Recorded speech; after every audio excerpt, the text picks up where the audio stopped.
Hi, it's Fias Tarot. Hello, Gemini placement. So this is your general, okay, and the person on your mind reading mid to end ng March. Okay, so yes.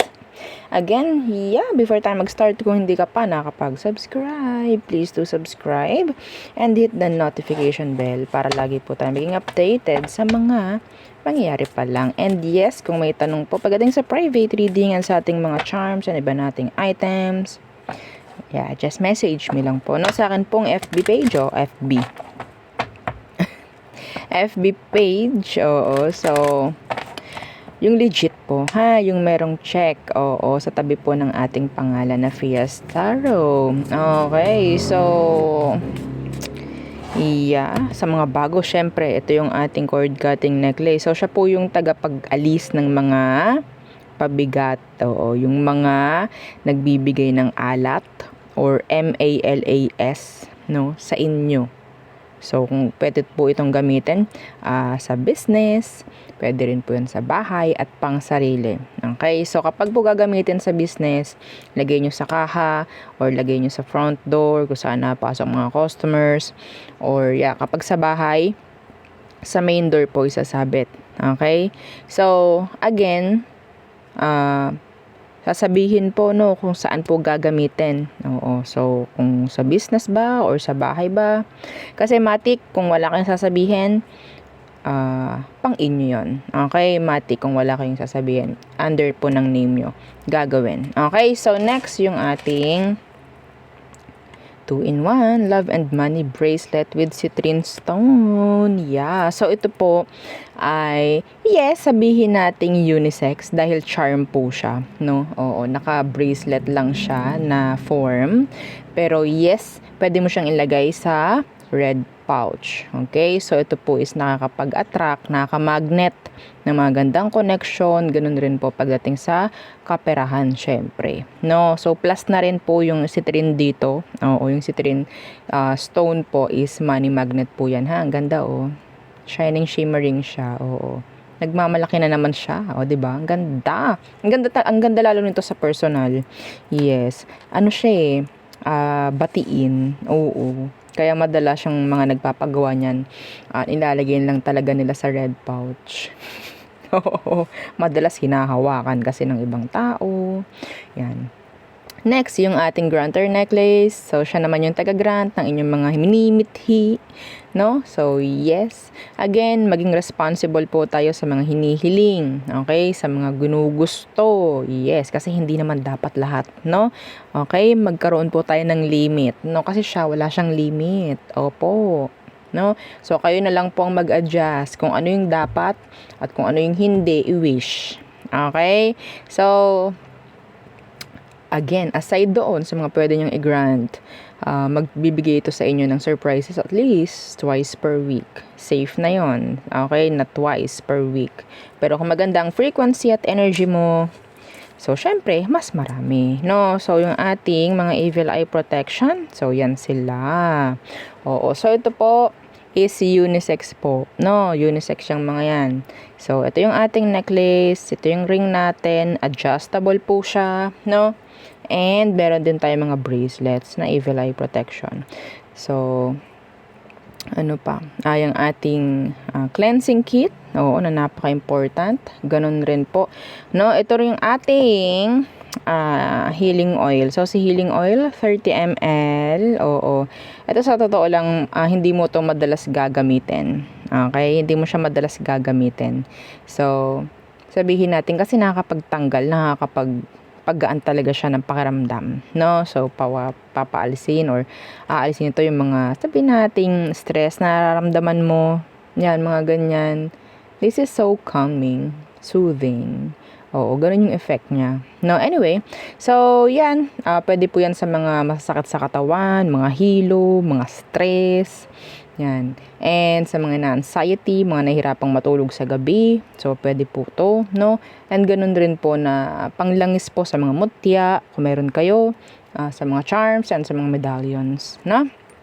Next, yung ating, charm spray. Oo. So, siya ang pinakamalakas mang-attract. Like, pagka-spray mo, matic. Hindi mo na hihintayin. Okay po. Ito po yung sabihin nating, ang tawag dito, pagka-spray mo, andyan na. Parang ganyan. Hindi ka maghihintay. Okay? Ito yung masasabi nating matic, no? Pagka-spray mo, andyan agad. Yan. Ganun po yung effect nito, no? Attraction. Okay po. Attraction po ang ibinibigay nito. No? So, we don't chase, we attract. Okay? Tandaan po yun, ha? So, sa money at sa pag-ibig, mga connection. Yan, no? Iba nga sinasabi nila, wala pa man ito, meron na agad. Ganun kagaling, no? Ganun ka-attract. Ganun kalakas maka-attract. Diba? So, 50 ml and hypoallergenic yung ating spray. Okay, so nothing to worry if you have sensitive skin. Okay, so let's start the reading. Gemini placements. Unahin natin po, no, yung general. Mid-March hanggang katapusan ng Marso. Okay, so anong meron sa mga Gemini? Gemini.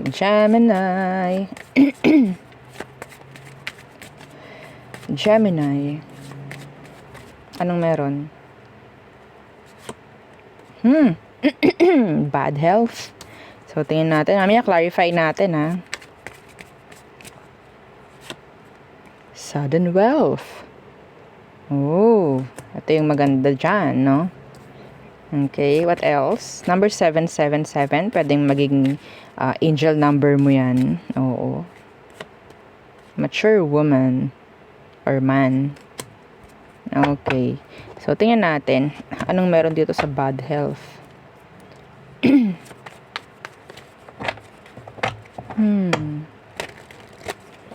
What's with that? Mga Gemini. Anong meron sa bad health? Knight of Coins. I don't know. Some of you, this is like pagtitipid. Or kailangan yung magtipid. Yung iba dito na sobra sabihin nating, hindi ko alam if this is pertaining sa mga kinakain mo, mga ganyan. So, sinasabi like, this is a gabay, no, na parang kailangan mong i-lessen. Then, yung mga kinakain-kain, mga ganyan, kahit mahirap, no, nasundin. Pero, para rin sa iyo, Oo, no? So, the Knight of Coins Universe. King of Cups Universe, yeah. So, it's like, wag tayong maging selfish sa sarili natin. Wag tayong maging selfish na magkaroon tayo ng good health. No, iba sa atin, akala natin okay. Kasi nakain tayo. Pero hindi natin alam. Pwede kasing masama na pala yung ini-intake natin. No? Okay, pwedeng sobra. Yan. Hindi naman masama kumain, pero wag lang yung sobra. Okay, in moderation lang lagi, like that. So, what's with this sudden wealth? Sudden wealth. Okay, the 7 of Cups Universe. Diba? Number 7. Yeah. What's with that? The Devil.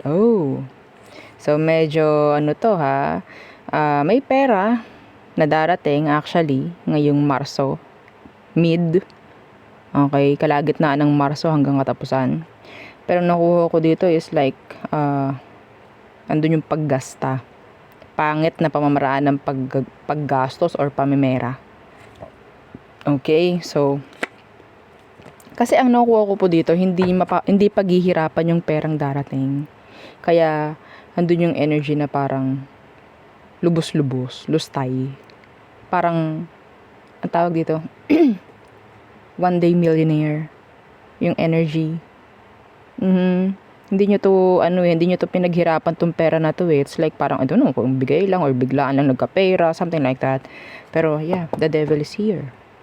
So, siguro, ayusin nyo lang din yung pamemera nyo kung sakali, no? Kung gusto nyo may patunguhan yung pera na darating na yan, well, ayusin na lang, na? Okay. Ito, hindi to para sa lahat. May chance na, alam nyo yun, like pumaldo. Oo. Sa ginagawa nyo online. Meron din ganong energy. Hindi ko yun sasantabi. Okay? Meron ako nakikita dito na, I don't know, like, naglalaro kayo sa online. Andun yung word na paldo. Okay. So, ano tong mature woman? I'm hearing lottery, some of you. What's with this mature woman? The Queen of Coins. So, this is your mother. What's with your mother?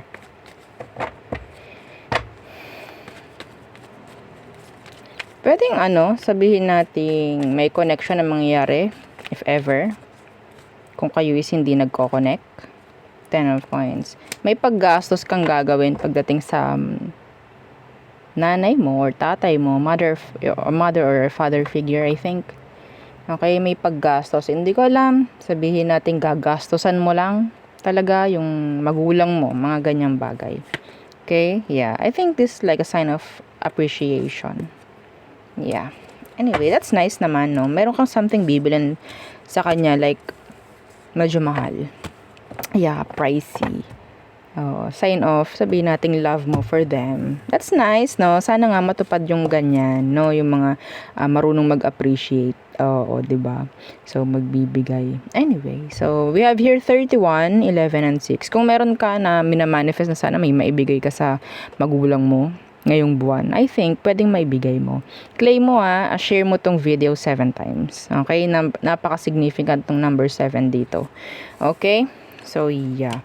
So, tayo tumungo sa person. The person on your mind, Gemini. Who is this? Okay.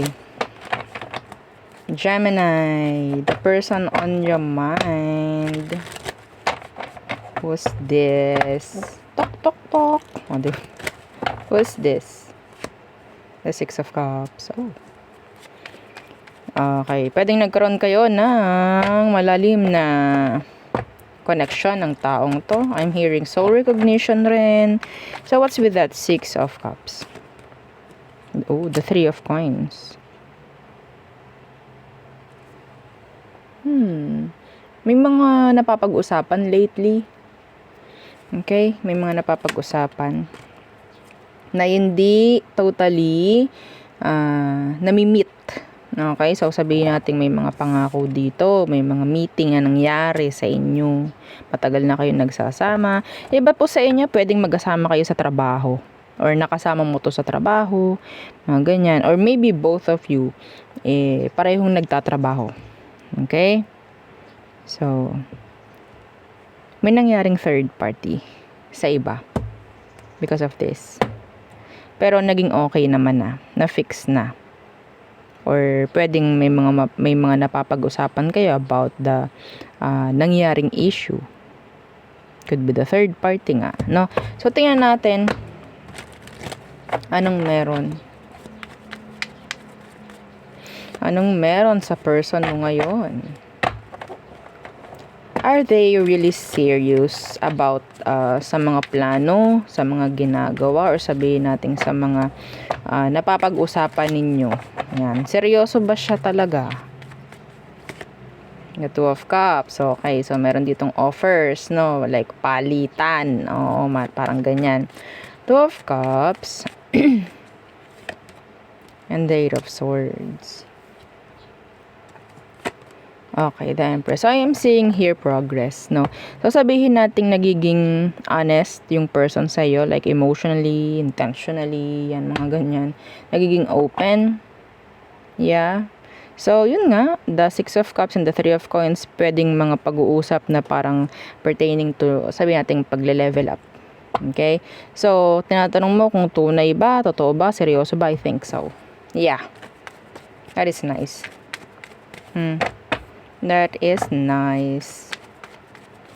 Kung may mga nangyaring third party, pwedeng ikaw na ulit ang pipiliin or sabihin nating magtitino na yung tao. Hindi ko natitingnan yung emosyon kasi nakikita ko naman yung ginagawa niya sa ngayon pagdating sa'yo. So, sa mga nakaka-resonate, no? Oh, I'm happy for you. Sabi ng iba, sana nga, no? Sana tayo din ganun. Well, don't say sana. Don't say sana kasi para kang nagkakaroon ng doubt, no? Na ikaw is makakatanggap ng ganun rin. Sabihin mo, I claim it. Claim ko yan. Claim ko rin yung energy na yan. Don't say sana. Ang pagsasabi ng sana, nagbibigay yan ng blockage. Yes, nagbibigay yan ng what? Delay. Tandaan yun. Kaya wag niyong sasabihin yung sana.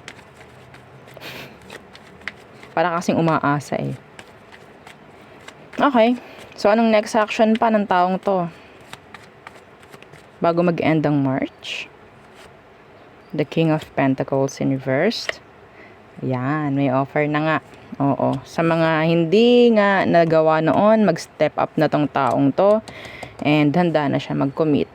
Yan, the Hierophant, diba? They're, sabihin nating genuine. I'm hearing somebody na pwedeng hindi lang talaga matapang sa ngayon, pero kailangan maging matapang.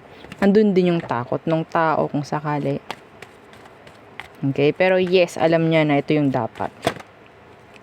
Okay, so itong mga ganito po na energy sa inyo, wag nyo munang i-overshare kung kani-kanino. May chance na ma-evil eye kayo. Ha? Okay? Huwag nyo ipapangalandakan ay kami nagiging okay na muli. Lalo na kung may mga third party na nangyari nung past. Okay? Baka mamaya kayo is tinitingnan or sinesearch pa rin kung sino man na nakasali ninyo noon. Nakasalo ninyo, no? Sa inyong samahan, pagsasamahan.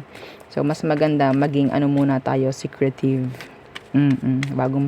Hayaan nyo muna. Palipasin natin muna. Hayaan nyo lang na makita na lang nila, no? Na nangyayari na unti-unti. Pag nyo share, kahit papano, sabihin natin, mapoprotektahan pa rin natin yung energy na meron, no? So, advice, aside doon sa sinabi ko, advice for you, Gemini. The Tower in reversed. Okay? And the Two of Swords.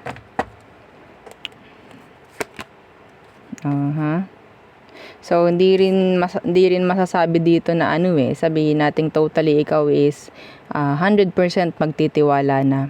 Okay? Pero a good decision making, yun yung magiging resulta or magsasalba dito sa connection na to. Decision making. Okay? So, yes, hindi mo rin maia-avoid, no, na ikaw ay gumawa or sabihin nating mag-heal sa kung ano mang nangyari. So, everyday is a healing process. Okay? Hindi sinasabing, okay, 3 months na, okay na ako. Walang ganun. Walang ganun. Opo. Real talk. No? So, decision. It's up to you. Kung ikaw hindi mo naman talaga totally mapaniwalaan pa agad-agad or hindi mo maibigay agad-agad. So, let them know. Okay, let them know. Like, okay, kailangan ko munang makaramdam ng ganito, makita tong ganito, bago ako makapag-desisyon. Tell them. Let them know. Para hindi sila nangangapa. Yes, okay? Kung ikaw yung ginawan nga ng masama, alam nila kung paano mag-a-adjust. Dapat alam nila. No? Okay, kasi dapat nga, meron ditong pagkakaintindihan. No? So, tayo tumungo sa all signs. Okay. Aries through Pisces.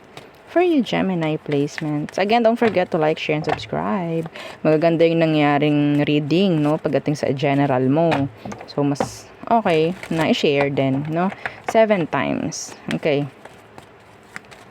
Let's see. Okay. All signs Aries through Pisces for you, Gemini. Okay. Aries. Nandun yung detachment. Nandun yung separation. Excuse me. Taurus, they want to talk. They want to end the no contact. If ever may no contact. Gemini, you're their wish fulfillment. or something could be magmamanifest, no, under your zodiac, Gemini. Okay, so Cancer, they don't need you, or you have to avoid this Cancerian. Leo, wala akong nakikitang pagbabalikan with the Leo. So Virgo, they're attracted. Okay, so Libra, so si Libra parang nandun yung energy na nababaitan sa'yo. I think they like you, they love you, some of them. So Scorpio, ayaw ni Scorpio sa'yo. Andun yung rejection. Okay, so Sagittarius, they're trying to stalk you, or maybe they really are stalking you. So Capricorn, they're trying to avoid something. I don't know, like the failures, no? So Aquarius, attracted, andun yung flirt, andun yung play. Oo, so Pisces, I think some of this Pisces is committed na, lalo na kung nireject ka ng isang Pisces. Okay? Some of them, pwedeng ang focus nila is career, studies, if ever, business, hindi yung relation. I don't know why. I think they're committed pagdating sa ibang bagay. So there, yun ang aking reading for you, Gemini placements. Again, please don't forget to like, share, and subscribe, and follow our FB page. And yes, yung sa nating YouTube channel na nasa description box below. Again, thank you. Goodbye.